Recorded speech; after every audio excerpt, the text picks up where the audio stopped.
전달광전 전달 원리는 이 부분에서 균열이 인장철근과 만나는 그 시점에서 이렇게 장부력, 소위 말하는 인장철근의 이런 수직력이 일어나면서 우리가 마치 못을 뺄 때처럼 이 철근과 콘크리트 사이에 부착이 깨지면서, 그치? 여기로 쭉 균열이 진전되는 이런 부분도 있지만 이 자체의 인장철근이 그럼에도 얘가 있음으로 해서 아직도 전단에 이렇게 저항해주는 이 역할을 해준다는 게 상당히 대단한 거죠. 그죠? 그래서 이 소위 얘기하는 이 다울, 이 장부력이라는 것은 균열된 도의 상대적인 횡방의 변이에 의해서 다울 바의 역할을 해주는 그런 긍정적인 역할들을 한다라고 하는 것을 알 수가 있고요. 물론 이렇게 2차 균열을 발생시켜서 좀 추상적이긴 하지만 2차 균열이 얘가 없다면 얘 완전히 두동강이가 딱 날 건데 얘 이 부분에서 아직도 전달을 전달하려고 하는 그 노력을 해주고 있다는 거에 대해서 다시 한번 이거를 의미할 필요가 있습니다. 이렇게 이제 이게 4개의 분력으로 이렇게 구분될 수 있는 거죠. 전단은 이렇게 하나, 둘, 셋, 넷 이렇게 딱 두부 네모로 딱 얘 네모를 합치니까 한모가 된다 이거 아니야. 많은 여러 연구자들의 이론 중에서 그나마 많은 컨센서스를 갖고 있는 그런 것들을 채택한 것 뿐이지 어떤 사람은 이거를 갖다가 뭐 한 10개쯤 더 하는 사람도 있을 거 아니야. 그치? 근데 그거는 표준으로 우리가 일반적인 교재로 사용돼 된다기보다는 아주 세부적인 연구로 할 수 있는 그런 테마가 되겠죠. 그래서 크게 이렇게 4개가 되는데 이런 것들이 나올 때 항상 우리가 지난번에 시간 의존적 변형을 얘기할 때 온도에 의한 변형, 건조 수축에 의한 변형, 크리프에 의한 변형, 탄성 변형률 이거 4개를 더했었던 기억이 나잖아. 이 4개가 탁탁탁탁 두부 네모가 딱 합쳐져서 시간 의존적 변형 하나의 토탈 변형이 된 건 아니라고 그랬지. 얘가 얘한테 영향을 미치고 크립이 건조 수축 때문에 영향을 받고 그런 들어가 있는 그런 미세 그런 거동에 대한 서로 간의 상관관계는 우리가 알 수가 없기 때문에 편의상 저렇게 나눈 거라고 얘기했어. 얘도 마찬가지예요.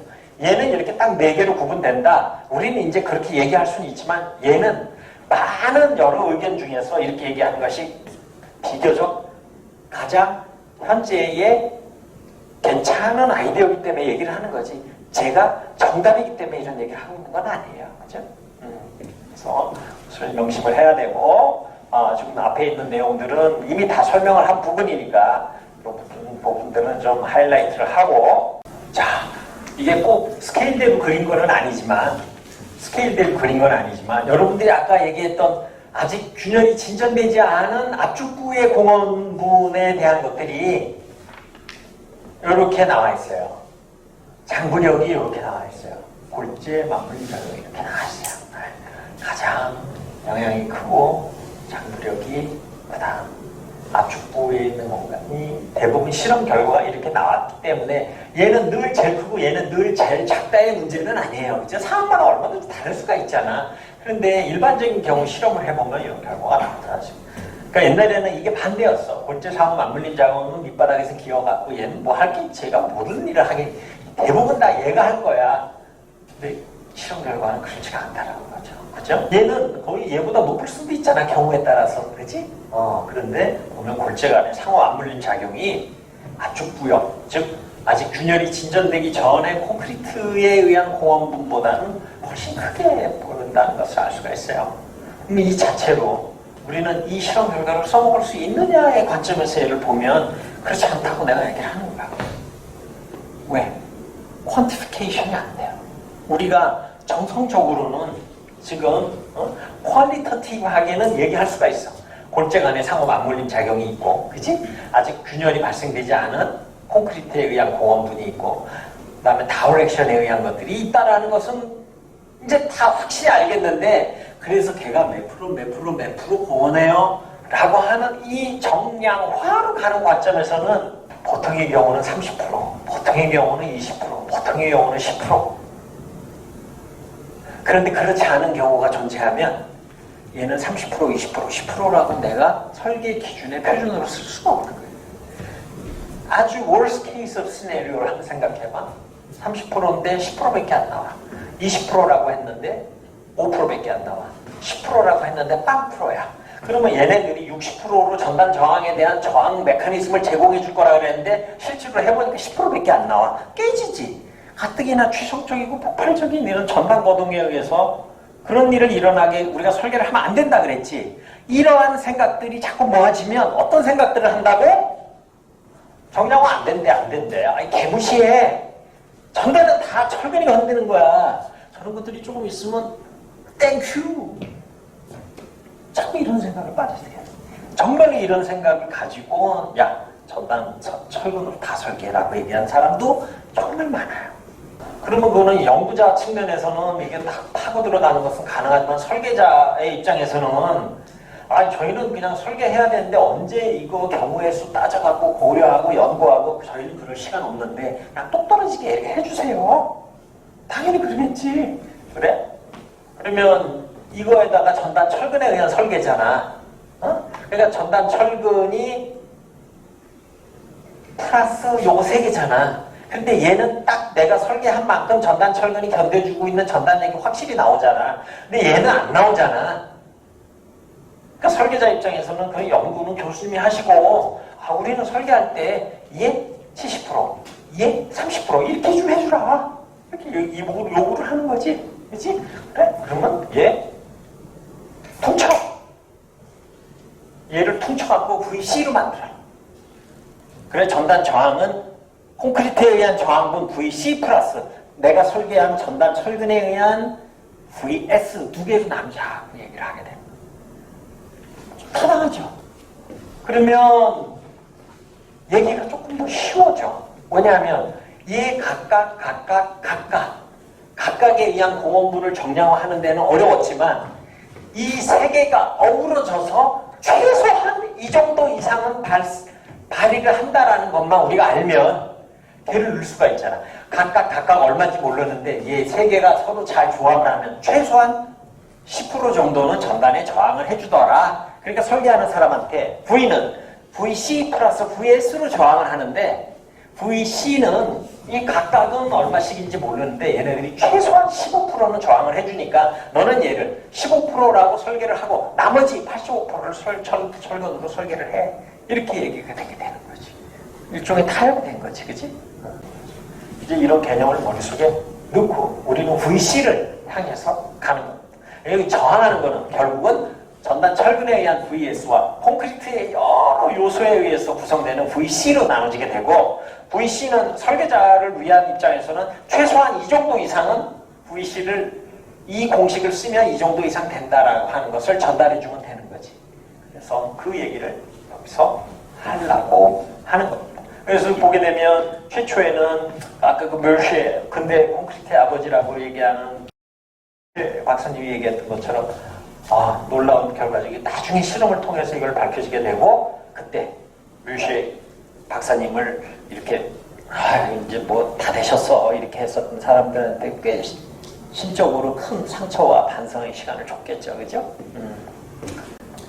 전단 철근이 없는 보호의 거동을 보게 되면 전단 철근이 없는 보호의 파괴는 매우 갑작스럽고 취성적으로 이미 발생했다는 것을 알 수가 있어요. 수직 방향의 힘에 대한 보강이 없으니까 휨철근을 따라서 쪼개 파괴가 발생해서 쪼개 파괴가 쭉 가니까 장구력도 굉장히 취약해지는 것을 알 수가 있고 균열폭이 증가될 때 균열폭을 딱 잡아줄 수 있는 이렇게 노끈 같은 게 없잖아. 그지? 신문지 같은 것도 이렇게 우리가 이렇게 들고 가는 것보다 노끈 같은 걸로 묶어서 쫙 들고 가면 딱 신문지끼리도 딱 붙고 좋잖아. 그지? 여기도 균열폭이 증가를 하는데 균열폭이 증가하지 않게 그 안에 철근 같은 걸로 이렇게 딱 당겨주고 노끈 같은 역할을 하는 것들이 없으면 균열폭 점점 늘어나면 복잡한 상호 맞물림 작용도 작아질 거 아니야. 그치? 압축부까지 확정되면 균열이 아닌 콘크리트 단면이 당연히 균열이 증진되면 압축부의 콘크리트에 대한 부분도 감소를 할 거고 따라서 전단 거동의 정확한 예측은 사실상 불가능해지게 되는 거예요. 그래서 우리는 전단 철근이 없는 보는 여기서 여러분들 착각하면 안 되는 거 전단 철근이 없으니까 전단 철근에 공원분이 없으니까 전단 철근이 있는 공원분만 빼면 되겠네라고 하면 안 되고 전단 철근이 있으면 아까 콘크리트의 공원분 장부력이라든지 골재 간의 상호 맞물림 작용이라든지 압축부의 콘크리트의 영역을 계속 유지하는 거라든지 이런 거에 전단 철근 자체가 굉장히 크게 공헌을 하고 있었던 거잖아. 그러니까 전단 철근이 없다면 이런 공원 부분도 없어지게 되니까 전단철근 자기가 스스로 견디는 부분뿐만 아니라 나머지 부분들도 자기가 굉장히 노끈처럼 이렇게 지탱해 줄 수 있었는데 이 역할도 못하니까 전단에 의해서 굉장히 취약해질 수밖에 없지. 구조구제에서는 전단철근이 들어가지 않는 구조구제를 사용할 수도 없고 해서도 없고 할 수도 없고 해서도 안 되고. 그래서 전단철근이 없는 보해 거동, 즉 철근 콘크리트 보해에서의 전단철근의 역할은 눈에 보이는 것보다도 훨씬 더 크다라고 하는 거지. 그러면 여기에서 아까 얘기한 것과 또 얘기를 할 수밖에 없는데, 그래서 전단은 다 전단철근이 견디게 하자니까요. 이렇게 얘기해도 할 말 없지. 보시다시피 이렇게 전단철근이 다 견디게 하면 훨씬 좋지 않아요? 자, 그것은 올바른 설계 마인드가 아니다라고 얘기를 너무 여러 번 지금 하고 있습니다. 그치? 그래서 지금 하이라이트 하는 부분들을 한번 봐봐. 휨 모멘트에 의해서 보가 파괴되기 전에 전단 연결에 의해서 파괴되는 것은 당연히 바람직하지 않고, 지난번에 물어봤었죠. 파괴는 절대 일어나면 안 되지만 먼저 파괴가 일어날 수밖에 없는 아주 익스트림한 케이스가 되면 휨에 의한 연성적인 선파괴가 일어나는 것이 바람직하다고 얘기를 했어요. 그치? 또 전단 철근도 없는, 전단 보강도 없는 상태에서의 파괴는 파괴 양상이 상상할 수 없을 만큼 폭발적이고 취성적이다라고 얘기를 했었습니다. 만약에 적절한 양의 철근이 보강되어 있다면 자기 철근이 들어가서 저항해주는 전단 저항 능력의 증진뿐만이 아니라 전단 철근이 균열폭도 더 늘어나는 것을 막아주니까 골재 간의 맞물림 작용도 증진시키고, 그지? 균열이 퍼지는 거를 전단 철근이 잡아주니까 압축부의 콘크리트도 아직 많이 남아있고, 전단 철근이 잡아주고 있으니까 인장부에 2차 균열이 일어나는 것을 잡아주니까 다월 액션도 증진시켜주고. 그러니까 여기에서 전단 철근 자기가 참여해서 자기의 역할뿐만 아니라, 우리 사람도 그런 사람 있죠. 어느 조직에 어떤 사람이 들어오면 자기가 맡는 그 역할뿐만 아니라 환한 빛을 주면서 전체적인 자기와 연관되어 있지 않은 다른 거에 긍정적인 효과를 주는 사람들이 있잖아. 여러분, 어느 조직이든 그런 사람들이 있기 마련이에요. 고맙고 참 좋죠. 그런 사람들이 있으면. 전단철근이 그런 역할을 하게 됩니다. 전단철근이 그런 역할을 하게 되지만 전단철근은 네가 들어와서 직접적으로 저항하는 이 전단에 대한 저항분만 너는 비록 고려가 되지만 네가 보이지 않게 미치는 이 큰 영향은, 그것을 정량화할 수는 없지만 넌 정말 감사할 만한 고마운 애야, 이렇게 심정으로는 우리가 할 수 있다는 거지. 그거를 여러분들이 잘 이해했으면